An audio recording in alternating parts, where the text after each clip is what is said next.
You're watching Youth TV, empowering you.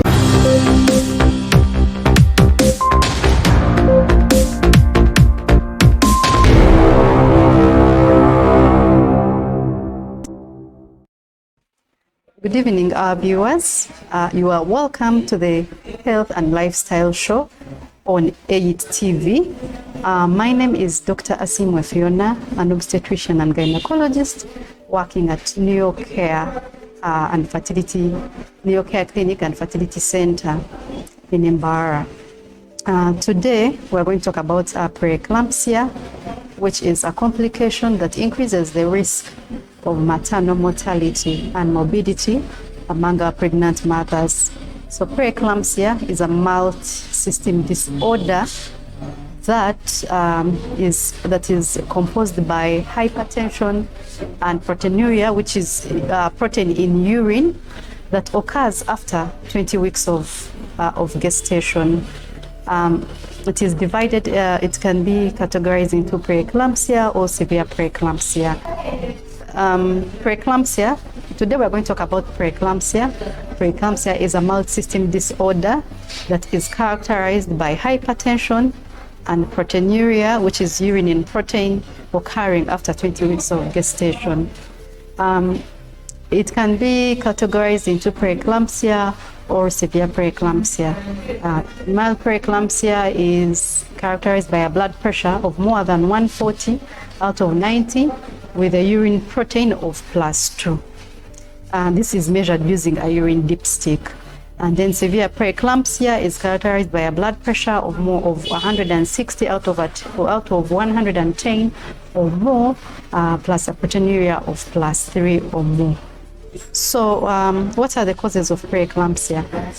It is theorized that preeclampsia is due to a defective formation of the placenta, where we have abnormal trophoblastic invasion during the first trimester and second trimester that results into defective formation of the placenta. As a result, the placenta receives less blood supply. It is hypoperfused.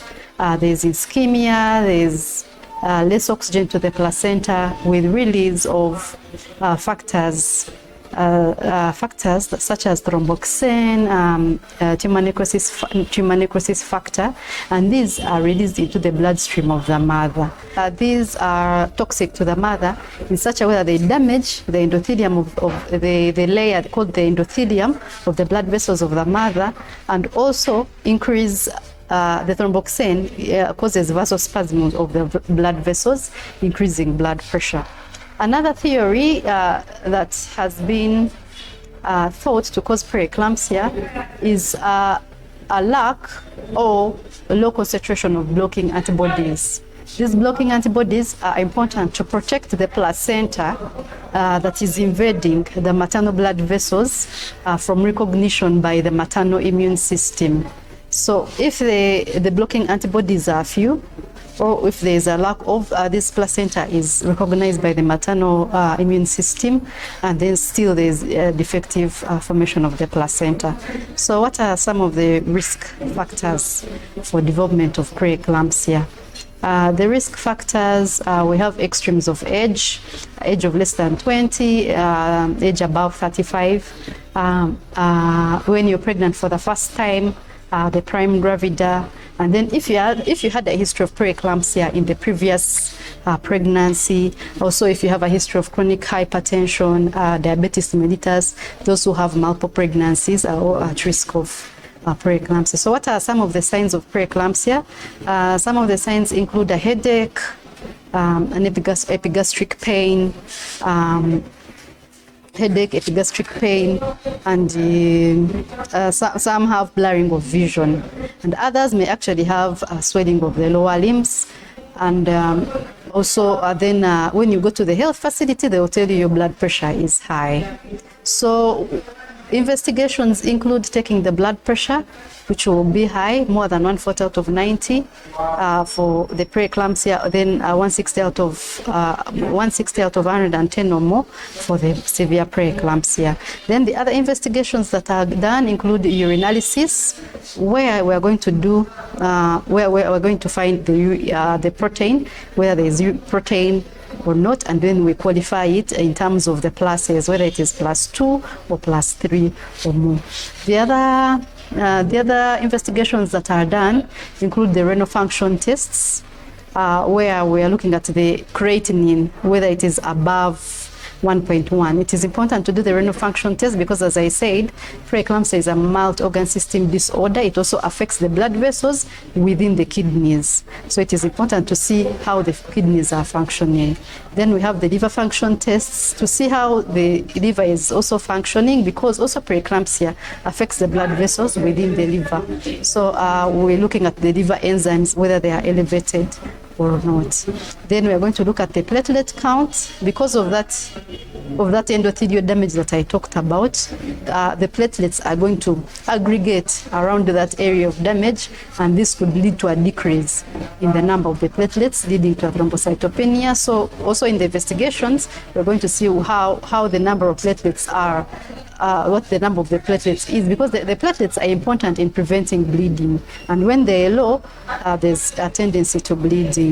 So we're also going to look at the level of hemoglobin. It is important because in preeclampsia, there's also a complication of hemolysis, where there's breakdown of the red blood cells.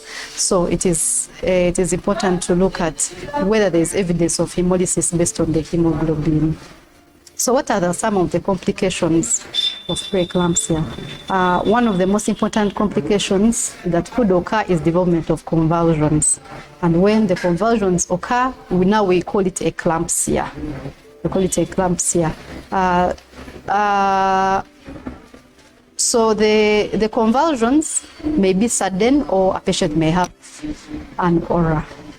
When these convulsions occur, the patient, they may be generalized, or the entire body, or they may be just focal, involving the upper limb or lower limb. The other complication, like kidney failure, I said preeclampsia involves the kidneys, so we may have kidney failure. Then we have bleeding within the brain, cerebrovascular accidents. Because of the high blood pressure, we could also have bleeding within. Then we also have fetal complications. We have what we call intrauterine growth restriction, because there's a problem with the placenta. The fetus is not getting enough nutrients, so the growth of the fetus is slowed down. Secondly, we have prematurity, where we have either spontaneous onset of labor, that is premature, or because there's induced labor when the baby is preterm. The other complication, we may have intrauterine fetal death. If the placental insufficiency is very severe, we may actually have intrauterine fetal death. So how do we manage preeclampsia? We have 3 goals as we manage preeclampsia. One goal is we have to manage the blood pressure. We have to manage the blood pressure. We use antihypertensives. We have the acute management and then the maintenance. The acute is when your blood pressure is, if the blood pressure of the mother is above 160 out of 110, then we do the acute management using a drug called hydralazine. And then we do the maintenance when the blood pressure is below 160 out of 110. Then we have also to treat and prevent convulsions. Like I said, women with preeclampsia are at a risk of developing eclampsia, where they develop convulsions. So we have to prevent the convulsions or treat the convulsions if they have occurred. These convulsions, they occur. One thing that I forgot to mention, they occur because one of the reasons is because there is cerebral edema. Because of the endothelial damage, it allows water to to move from the blood vessels into the subcutaneous tissue. That is one of the causes. So we have to prevent these conversions and treat this conversion using a drug we use a drug called magnesium sulfate. It is an anticonvulsant. Then finally, we have to deliver by the safest and the quickest means possible. And then delivery is going to depend on, one, the severity of the preeclampsia, and then the gestational age, the prematurity of the baby, and also the condition of the mother and the baby at the time of presentation. So delivery is going to differ from woman to woman. Yes, a woman with preeclampsia will be managed differently from a woman with severe preeclampsia. Yes, to recap, preeclampsia is a mild system disorder